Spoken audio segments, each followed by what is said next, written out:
ముందుగా స్టవ్ వెలిగించుకొని ప్యాన్ పెట్టుకోవాలి. కొంచెం ఆయిల్ వేసుకోవాలి.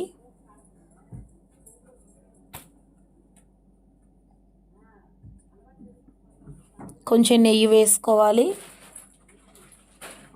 ఒక 2 బిర్యానీ ఆకులు వేసుకోవాలి. ఒక 4 లవంగి మొగ్గలు వేసుకోవాలి. ఒక 2 యాలకులు వేసుకోవాలి. ఒక స్టార్ పువ్వు వేసుకోవాలి. 2 చెక్కలు వేసుకోవాలి. 4-5 పచ్చిమిరపకాయలు చిన్న ముక్కలుగా కట్ చేసి వేసుకోవాలి. ఒక ఉల్లిపాయ చిన్న ముక్కలు కట్ చేసుకొని వేసుకోవాలి. అది 2 నిమిషాలు కలపాలి. తర్వాత కొంచెం కరివేపాకు వేసుకోవాలి.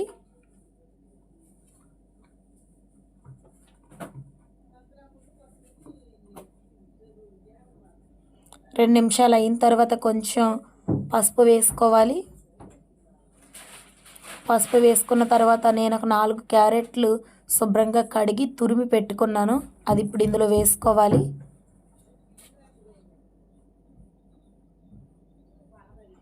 వేసుకొని బాగా కలపాలి.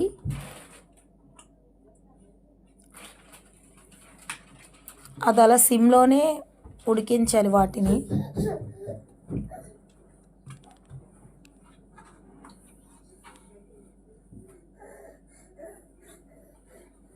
ఉడికించిన తర్వాత కొంచెం ఉప్పు వేసుకోవాలి. కొంచెం సాంబార్ పొడి వేసుకోవాలి. ఇందులో మెయిన్ సాంబార్ పొడి వేసుకుంటే టేస్ట్. కొంచెం ఎండు కొబ్బరి పొడి వేసుకోవాలి. తర్వాత నేను ముందుగానే ఉడికించి రైస్ పక్కన పెట్టుకున్నాను.